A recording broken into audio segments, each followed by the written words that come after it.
All right, so before we begin today's episode, I just want to give you a quick life update. So, we are almost to the finish line with both the kids being out of school. I'm somewhat excited, but also like fearing this constant need to like feed and entertain these kids. But overall, really looking forward to like slowing down, spending more time outside, getting on the boat, and just relaxing a little bit and not having so much to do. Also, I just wanted to talk about how fucking fabulous my gray grow out is. Like, not to be dramatic, but this is like a self liberation cheat code. Like, I just feel so good about it. It's been 1 year, as many of you know, like, I'm only dyeing the part, and it just feels so amazing. I feel so happy about it. It's like I'm in my fuck it era. Like everybody knows that's like my tagline, and I just absolutely love it. And honestly, it's just like a fucking vibe right now. Like less forcing, more flowing, less performing, more just being present in the moment.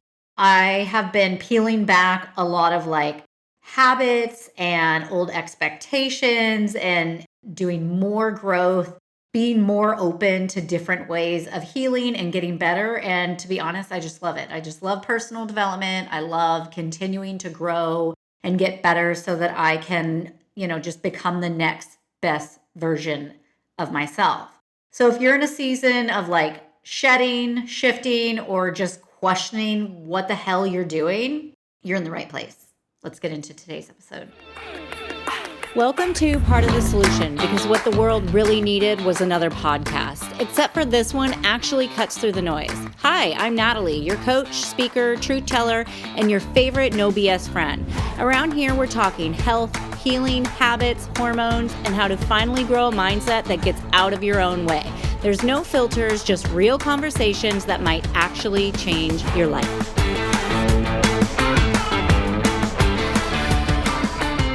Okay, we're gonna just jump right in, my first solo episode.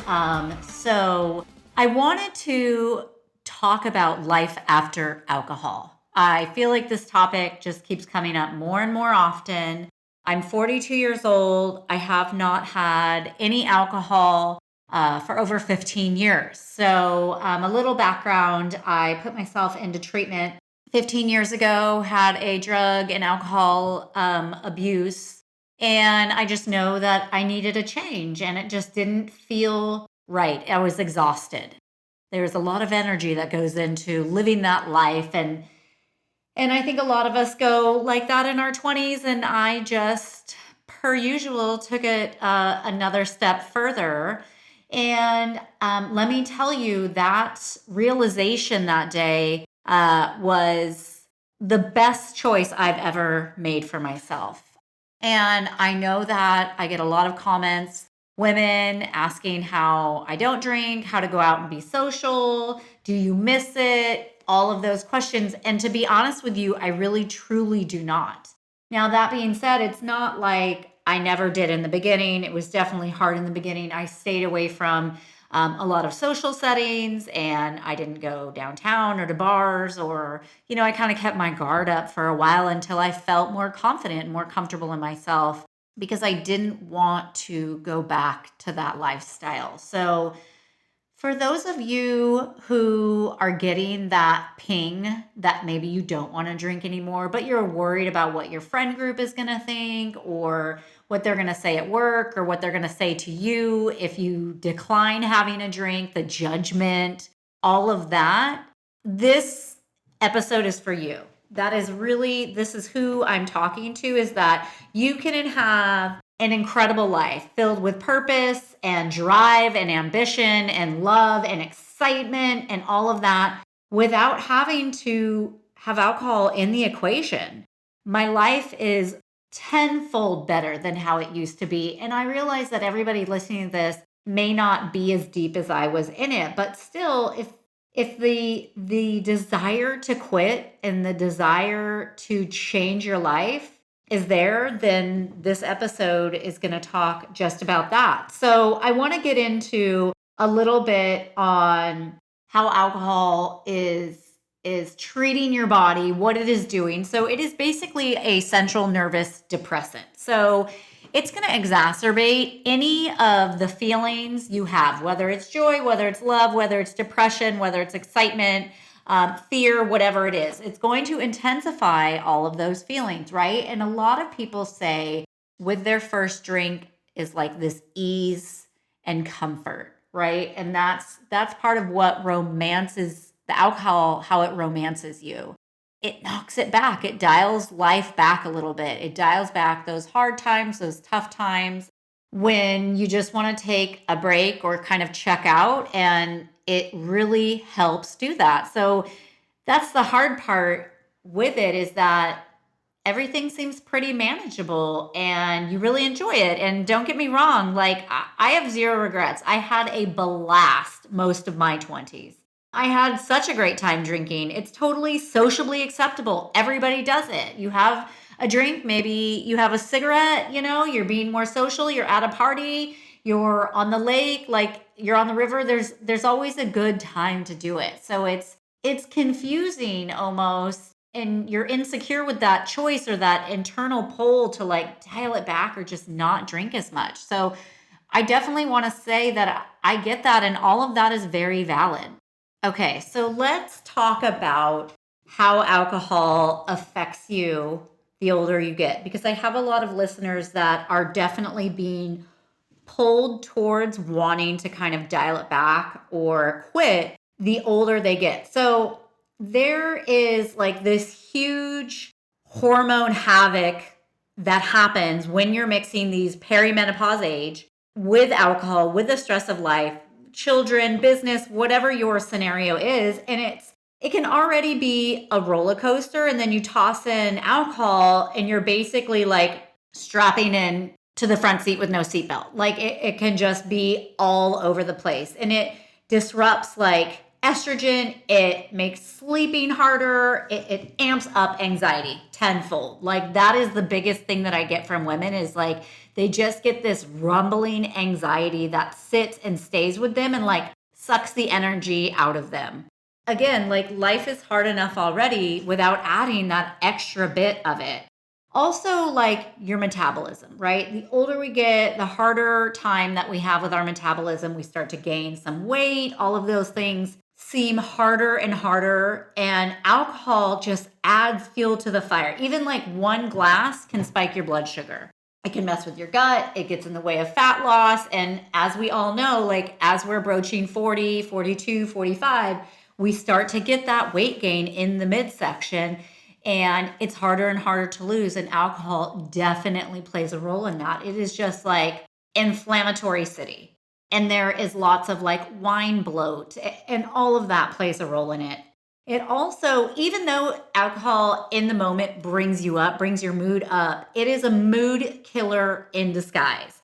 A glass of wine may seem like it's helping you unwind, but long term, it's going to give you more anxiety, more irritability, more depression. And it steals like your confidence and your clarity, and gives you this brain fog. Those are the biggest things that I see happening within like my friend group, the women that I work with, clients at work, that they're all kind of noticing like, what is happening? What is changing? Because I haven't really changed anything, right? Like you've been going along this whole time thinking that this is what I do, this is who I am, I drink, I'm social, I'm not drunk every night, so it's totally fine. But you're noticing that you're not really feeling as great as you used to, or you're having more anxiety around this situation, or Monday mornings always seem harder. And I think that alcohol has a huge component to do with that. So let's get into a little bit of like how you could play around with the idea of backing off alcohol without making it weird or making it uncomfortable, or saying, I'm never going to drink again, because that's like way too much commitment. Unless you're really, really deep into it and you need to go, into treatment. This is how to do it sociably without holding up a sign that's saying, I drink too much, I don't feel good, come ask me questions about it. Replacing the ritual of drinking by me time, doing something that is we have that need, that like habitual need, like hold the glass, like it's for me, like for morning coffee. Honestly, it could just be a cup of hot water at this point, as long as I'm like holding this warm cup and I'm drinking it and I'm swallowing and I'm getting that warm feeling. I don't think the substance really matters. It's the ritual around doing it. It's how I feel my day is going to go because I've had this morning cup of coffee. So maybe you're doing a mocktail with like adaptogens. Maybe you're just doing a glass of sparkly water with a lime. I went really big on that and did that a lot. Maybe at night, it's like a glass of tea or a cup of tea or something like that while you're scrolling or you're watching TV. Most of the time, we just have that like oral fixation. Like they say that with smoking cigarettes too. Like you just need to like hold something instead. So don't downplay that thing. Also, what I recommend to a lot of people, friends, family, clients, is just try it for a little bit. Don't future trip and think that this is how I'm going to be for the rest of my life. I'm never drinking again, because that's way too much pressure, right? You're like, how am I going to manage social situations? What if my kids are bothering me? What if I had a hard day at work? So I think saying I'm just going to quit for 30 days, or I'm just going to not drink for 30 days just to like test how it feels, I think that that is going to help you a lot more in the long run than trying to say I'm 40 years old and I'm never going to drink again. I think also journaling or keeping some sort of log of how you feel on Monday. Like you got to figure out what your witching hour is, like do you really get triggered at night around that like 5 p.m. or, when it is that you really like to take a load off and relax, and look at those and journal around that time, how you're feeling, how you feel about not having alcohol, how you used to feel having alcohol. I think you should journal how you sleep. I can guarantee you're going to sleep so much better, and that's going to make you feel so much more rested, so much more alive, and just on this higher frequency. You are going to start performing better, whether it's at the gym, whether it's at work, whether it's parenting, like all of that. Now, don't get me wrong, there will be tough moments of it. Journal those feelings as well. I think there is a lot of power when you write things down. I'm a big believer in that. So I would just encourage you to explore that.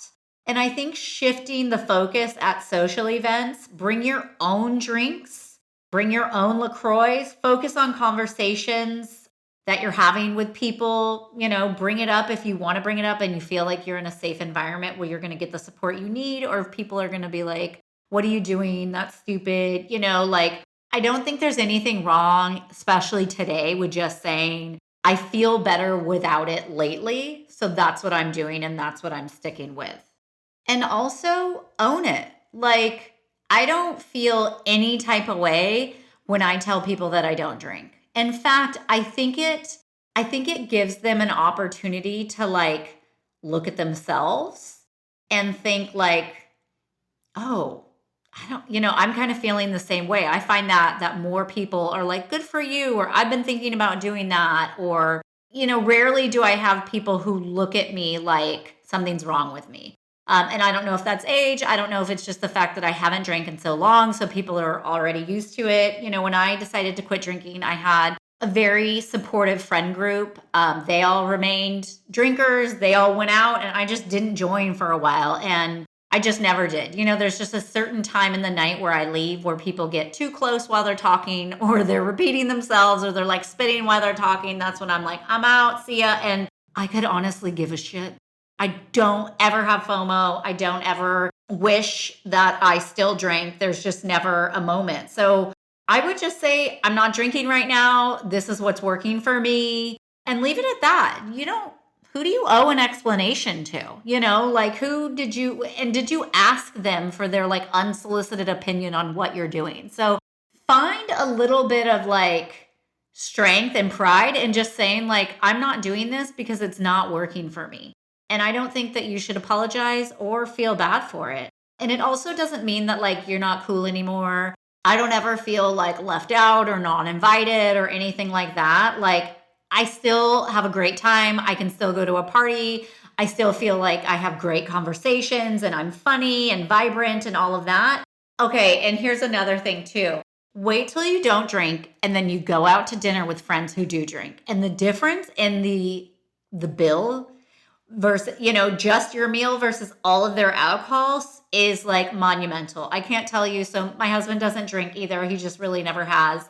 We go out to dinner with friends and our bill's, $150 and their bill is like $380 because they've ordered 7 $18 cocktails and it's just crazy. So money saver, hello, that's a huge part of it. And sometimes you just have to make new friends. I think a lot of times when you change, it makes other people who have issues a little bit uncomfortable. So usually when there's a big shift in things, some people are going to fall off and that's just how it goes. And you have to be okay with that because not everybody's going to be comfortable with the changes you're making. For instance, as you can tell, I'm growing out my gray hair.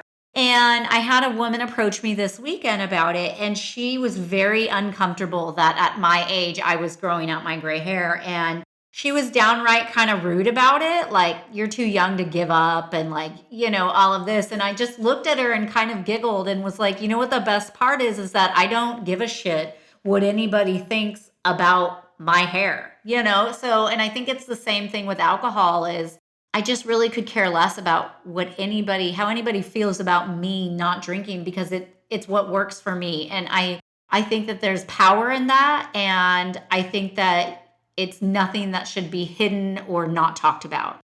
Okay, so in closing, I just want to wrap this up and kind of go over everything. So alcohol in your 40s is not harmless. It is messing with your hormones, your metabolism, your mental clarity. And while it might feel socially acceptable, it honestly could be holding you back from the best version of yourself. And you don't have to quit overnight. So this is not something like that you have to be so strict and black and white. Like just start by shifting and testing how your energy and how you feel without it. Like I said, don't future trip. Don't get stuck in this like, oh my God, I cannot drink forever. Like you're just not drinking for today.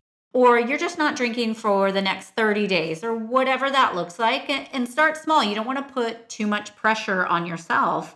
And I think you'll really enjoy like the real connections you could start having, not only with yourself, but friends and family. And remember, you don't owe anybody an explanation while you're choosing to do what works best for your body, your mind, and your future. You're not boring. You're just evolving. Like there isn't a day where I don't fully embody the fact that I am like one step closer to being better, to being more involved in the best version of myself. And for me personally, quitting drinking was a huge milestone and a huge step. So it isn't about like depriving yourself. It's about liberating yourself. It's about like injecting yourself and like now you can just become a rocket ship to like whatever it is that your end goal is. So your 40s are about clarity and confidence and becoming like unshakably rooted in yourself and who you are. And alcohol just doesn't have to be part of the equation. You don't need it. And there's some real science-backed information on why it's just not the right choice. So I hope that this episode helps. I hope that you heard something like just a tidbit of something that could help. I would love to hear back from you guys. I would love any comments. Please DM me on Instagram and let me know what's working for you, what's not. If there are any other topics that you want to discuss or if you have any questions, I'm always reachable through Instagram. Please don't hesitate to reach out. I'd also love to know if this resonated with you. So you can hop online. Please leave this podcast a review. And until next time.